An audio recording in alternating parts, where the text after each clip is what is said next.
Welcome on in, my Ashwings, to another installment of the Silver Age A to Z series. I'm Alex, Ashwings TCG, and I'm here to bring you Boltyn. That's right, everybody's favorite light warrior, the only light warrior there will ever be, more than likely.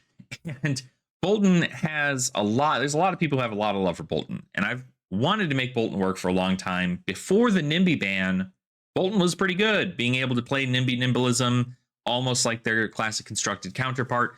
But in this scenario, with NIMBY being banned, not really the same kind of flow you get. So instead, we do in fact rely on the power that is hatchets. We really kind of make a nice mix between powerful attack reactions and also sending this stuff with charging and go again. That way, we're able to really push the envelope of damage to our opponent and still give us a lot of outs in regards to making, hatchets cost one more, or hatchets come in for more than one power, and therefore we can, if we've charged, we can do the thing to give them go again kind of deal. Banish a card with Boltyn Soul, target attack with greater power than its base gets go again. That's kind of the purpose there. So if you don't know anything about Boltyn, Boltyn's a light warrior. And cares about charging, right? So usually whenever a card says charge on it, as an additional cost, you can charge a card. Charging it just means you're taking a card from your hand and putting it into your soul. And then as an attack reaction, you can banish a card from your soul to have a target attack with power greater than its base get go again. So great way if you have a lot of soul, right? And you can kind of gain a lot of the soul.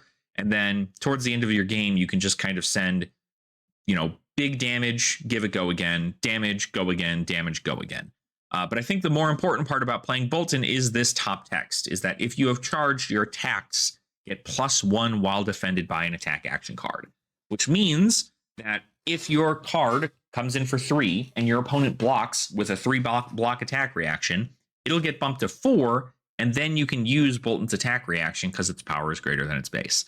So that's kind of the concept we want to get off here, is try to go a little bit wider, or at least as wide as we can.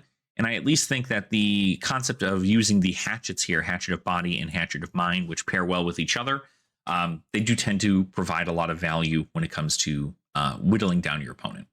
Of course, we are on Blade Beckoner Helm, and we are on Garland of Spring for a resource. We have Gallantry Gold to pump up our weapons for a turn if we are planning on doing more of a weapon swing as opposed to a attack action swing, and then Refraction Bolters to again swing those weapons with go again. If we do not have a go again source, we can just let one of these axes hit. If it hits, we can choose to give it go again with Refraction Bolters. So it's kind of a good thing there. Moving into the main deck, though, a lot of the cards, you'll see there's no blues in the deck. We're mainly running yellows and reds because we're trying to get a lot of value off of sending this damage. I'm thinking there's probably a world in which keeping a few blues in there wouldn't be terrible. But right now, I think a lot of what we're doing is we're just sending some pretty on-rate damage. We're hoping to see our yellows in with our reds, so that way we can kind of charge things a little bit better. But we don't need to charge yellow for some of these. Really, honestly, I think most of these are okay without it being a yellow card that's being charged. But if you are charging a card and these are in your hand, these are usually the ones you're going to want to charge because they have a ability that says when they are charged, the next time you hit, you gain a life for salvation and you gain a resource for vigor. So pretty good stuff there if you are looking to know what targets you're looking for to put into your soul. Otherwise, a lot of these cards are pretty much just put cards into soul, and then some of them are swing weapons, right? We've got 4 copies of Blade Runner here to give our first axe swing go again, and then pump up our next axe swing, which we can also give go again with Boltyn's ability, and then come in with a finisher like Illuminate or like Rising Solar Tide. So there is a lot of value there to be able to just kind of send stuff through. We don't have to worry about it being directly related to pumping anything up. We do have also Courageous Steel Hand. If we did charge, target attack gets +3, so you do need to charge in order for this to matter. And then, of course, Resounding Courage, which costs 1, but target light warrior attack gets +3. And if you've charged this turn, you create a courage token, which is going to help you in future turns there. In the Swing is a great reaction to use on your second axe swing. Most people are not going to expect you to be playing this, and so when they see it, they're going to kind of hate to see it. You know what I mean? And then otherwise, kind of the bigger card inside this deck is V of the Vanguard. It costs 1, but as an additional cost to play it, you may charge your hero's soul any number of times, and your attacks as combat chain for each light card charged this way get +1. So essentially, if you pitch a blue and then you pitch a yellow, I should say, you have 1 float, and then you can essentially charge a card into your soul. If you charge a card, every attack, or a light card more specifically, every attack that you send for the rest of this combat chain is going to get +1. So kind of important because you're going to want to use one of those cards from your soul. You're going to want to have a lot of soul already saved up for this. But yeah, otherwise it's just kind of like send a bit of damage and kind of really push through your opponent's defenses and try to catch them off guard with some of these warrior attacks. Inventory is pretty straightforward. We're playing Agon, great engagement for any heroes that like to block, because this allows us to get a agility token because they're probably going to be blocking with an attack action card. Of course, then we have Battlefront Bastion and Arcane Polarity, just the answers for Arcane Polarity is the answer for wizard cards or wizard heroes. Battlefront Bastion is the answer for illusionist heroes, and then we just kind of go from there. Halo of Illumination, pretty good card. I don't know whether or not this should be main board or sideboard, but it's got Spell Void 2, and you can pay 1 to destroy it to put a card from your hand into your soul. If it's a light card, you draw a card. So if you need an extra soul for your turn, it's not bad. But I do think that maybe if we do some tweaks and maybe put some blues in here, it could become main board, but I think it's kind of sideboard for right now. Null Rune Boots and Null Rune Gloves for Arcane Barrier as well. So we have Spell Void 2, AB2 with Arcane Polarity into Wizards. And then we're just going to try and wear them down with weapon attacks is kind of the plan here. So anywho, let's go ahead and take Boltyn into the Silver Age Talishar queue and see exactly how he can perform with his axes. All right, our opponent is a Zen. So pretty interesting stuff here, gotta say. I'm curious how this is going to work out for us. I already kind of feel like this is a doomed matchup. They're probably going to block with attack actions because they have like only those. So I might. They're probably not going to, unless they're like a more defensive version of the deck. No, you know what? We'll keep it as is and we'll just send it, right? We'll see exactly what happens here. Yeah, because it doesn't look like they're too much more defensive. They're probably leaning more on a Tiger side of the build here. So we'll see exactly how this works out. We've got 4 block effectively. So Tiger Taming Kikara, we can block out a Tiger Taming Kikara entirely with this, or it's better just to kind of block like a breakpoint and then on a Tiger Taming Kikara to get the 2 points of value. But our hand kind of doesn't really do too much here.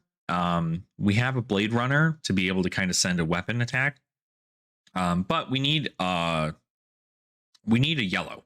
And so I think we'll probably try and block with these guys here and then figure out what the line looks like. Based on what our opponent is doing, they very well could be doing some crazy shenanigans here. But overall, I think it's going to be a pretty straightforward build. Probably looking, okay, I guess they're inactive. Nope, there they are. Okay. Interesting that they were trying it. I don't think you need to try this hard when you're coming to Silver Age. Notably, I think that what you should do is first find a deck that you enjoy playing and then try to make it crazy powerful. So Tiger Form Incantation, the Kikara. So they should have a crouching to, oh, if you pitch a blue card this turn, create a crouching tiger in hand. Yeah, so they should have a tiger. 2. I think I probably just am okay taking 2. I don't really want to overblock, but I think I should. Just to get cards out of my hand. It's turn 0. I should be blocking more.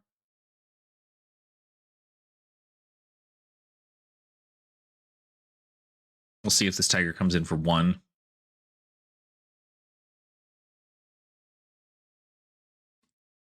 They should have gotten a tiger in hand, right?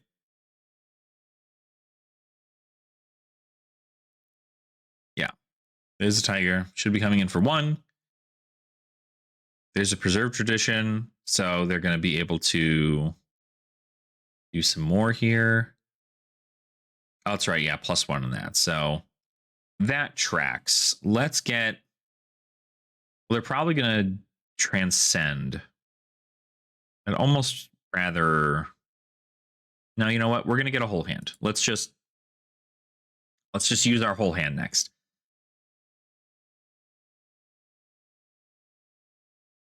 We're not going to worry about it.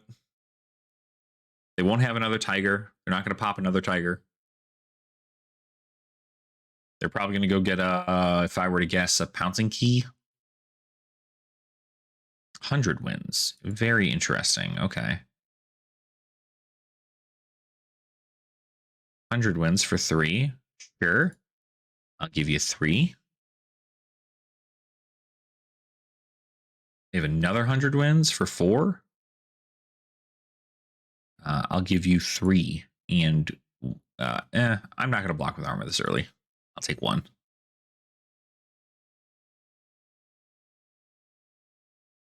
Yeah, because they're just going to arsenal. Taking 1, that's fine. All right, so this hand, pretty interesting here. They can easily block also with all of their equipment, so it's kind of an odd thing here. But I'm going to go ahead and I'm going to sand this. I'm going to charge this card.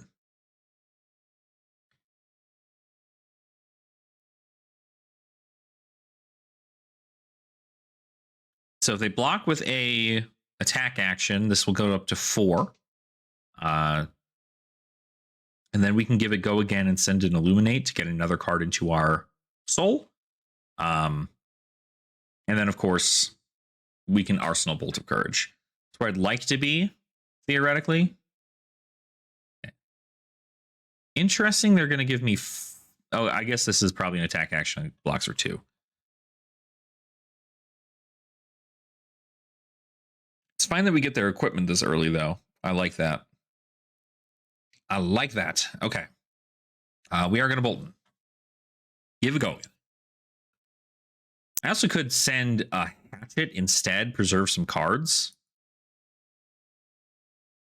But we really should probably just continue with Soul Generation. Especially since they could block this and it'll come in for 5, probably. Yeah, that's good. We get to go to Soul. So now we essentially went Soul neutral, add to Arsenal, and pass.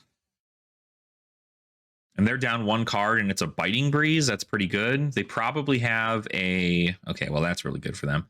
What do we want to keep in our hand, actually? They're probably going to block here for sure, and then we're going to block... We have a Bolt of Courage. We can put the Banneret of Salvation in there. They're going to have to block with a thing. We could also Engulfing Light. Express Lightning. I feel like we kind of want to keep the Resounding Courage. I think we'll block with the Engulfing Light, sure. I think that's fine.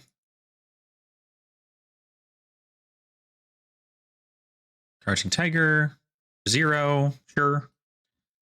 Crouching Tiger and Arsenal is very interesting. I guess they had to make it with that, so 7.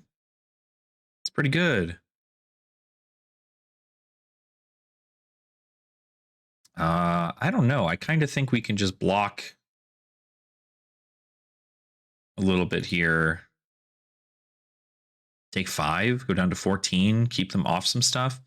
Because this hand's kind of going to be good here, I think. We're going to pop this first.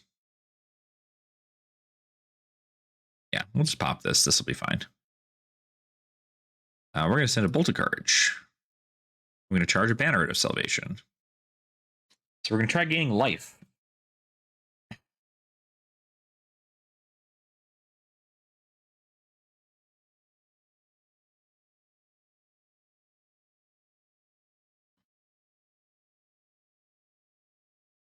All right, blocking 4 probably. Hell yeah. 4. We are going to Resounding Courage. let that resolve, and then we will Boltyn to give it a go again. Draw a card and gain a life. Oh, Rising Solar Tide. Now that's kind of better, I think, because this will come in for 6. We'd have to pitch a card. I'd almost rather, well, I mean, we want to eat this here, I think. 6 is a lot of damage, so they've already given us a card, so they're probably going to take 6, and then we get another card into our soul. I think that is fine. We do, of course, also have the pump if they decide to block, so perfect. 2 cards in soul. We'll go ahead and draw up. No yellow in our hand, but that's fine. They are transcending off of the 100 wins. They were gonna transcend off the 100 wins. I guess they're not now. Okay, they are. They did. I must have just like missed the concept there. Okay, so 100 wins. What are they gonna get? They get a Crouching Tiger, and then they get, I don't know, 100 wins again, probably, if I were to guess.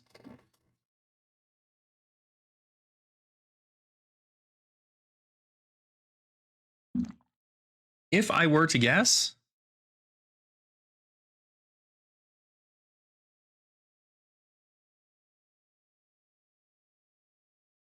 am I missing something? No, they did get a Key Unleashed. Okay, so they have at least a blue in their hand. So if I were them, I'd probably be popping Garland of Spring, sending Tiger Taming Card. Yep. Okay. I love when I read it. Oh, it's a red. It's a red. Okay.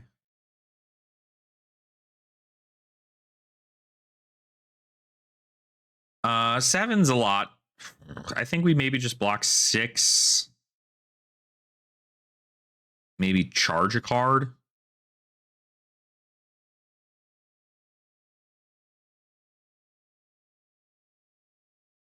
I mean, we could even send Hatchet and then just pass, right? So we don't really need to charge. Probably better that we don't.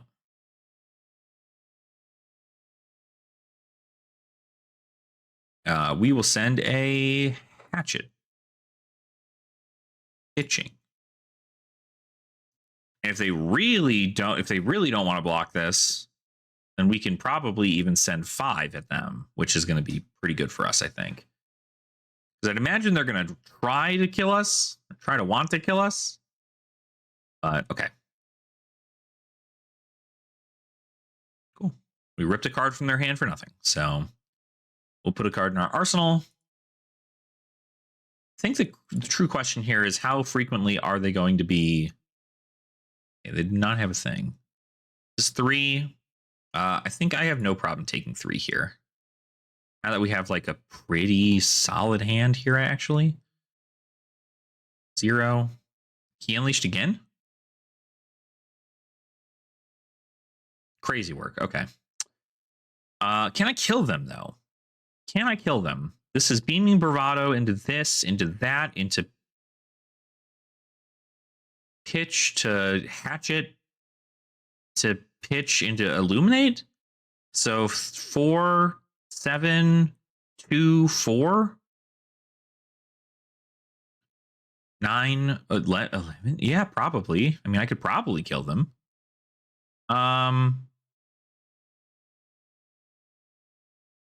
No, I think maybe we just block 3 here. Take it a little bit less. Yeah, I don't really need the 2 points of value here because I think they're going to block out even more on just the effect here. And we know they're out of red Key Unleash, so they're not going to go searching for that in their deck anymore. They're still off an arsenal, so they don't get to have like an option on their turn. They have 2 damage right here. So we are going to Beaming Bravado. We are going to charge a Beaming Bravado. It's a yellow card, so this is going to come up to 4.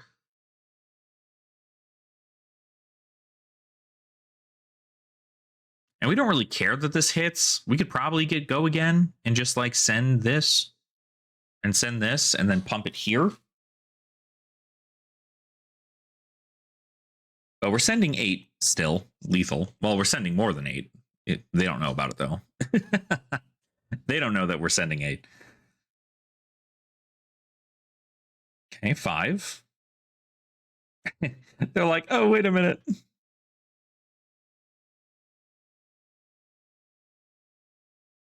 I will give go again. It's got power higher than its base. Now I'm going to send 4 at you. Which is going to be 5, and then it's going to be... So we get +4 here, kind of, right? They're going to block a card. I bet we win. I wonder if we win. Can Boltyn take home a W against Zen? Probably. Warriors just have such great defensive value. It's kind of insane. Like, genuinely one of the wildest things. Yep, you die unless you have D-React. That's going to be it. That's it. Good game. Good stuff. Boltyn gets a W. Yeah, I think the damage output from Boltyn with hatchets in this meta is pretty okay. Again, you'll kind of see there that the downfall of this deck isn't so much that it is a bad deck, right? It's that in order for you to charge, you have to have a card in your hand to charge, and also sometimes it has to be a yellow. So not only that, but you don't get to replace that card anywhere, like literally anywhere. You don't get to replace it. So in that scenario, if I just don't have a yellow card in my hand, that turn becomes significantly different, because then they don't block. If they don't block 3, right? If I send that Beaming Bravado at them for 3, and it didn't charge a yellow card, and they didn't block with anything, I would have just had to pass the turn. So it's very specific. I think that Boltyn's kit it's got some bones, but it definitely relies a lot more on being able to swing weapons, and also kind of tie that in with some attack actions here and there. It's kind of like weaving, almost kind of like how Fang does it, right? Fang weaves their attacks in between their dagger swings, right? It's usually dagger gets go again, blaze headlong, dagger gets go again for the Drakai, right? And so concept is there. You kind of have to have that mix in this, and especially with hatchets. I think hatchets are probably some of the best dual wielding weapons for warriors, right up there with Centauri Sellsword or Centauri Saber. But I think that hatchets are probably better overall, just because it's 2 into 3 as opposed to 2 into 2 if your opponent doesn't block with the correct cards. But that's a theory for a different time. This has been Boltyn in the Silver Age format. So hopefully that gave you kind of a rundown of what you're looking to do with Boltyn, and I hope that you really enjoyed today's deck tech. Please make sure to go ahead and like the video if you did enjoy it, and also subscribe to the channel if you have not already for more Silver Age goodness. And of course, I hope you all continue to have fun in the flesh and blood, and I will see you all in our next installment of the Silver Age A to Z series.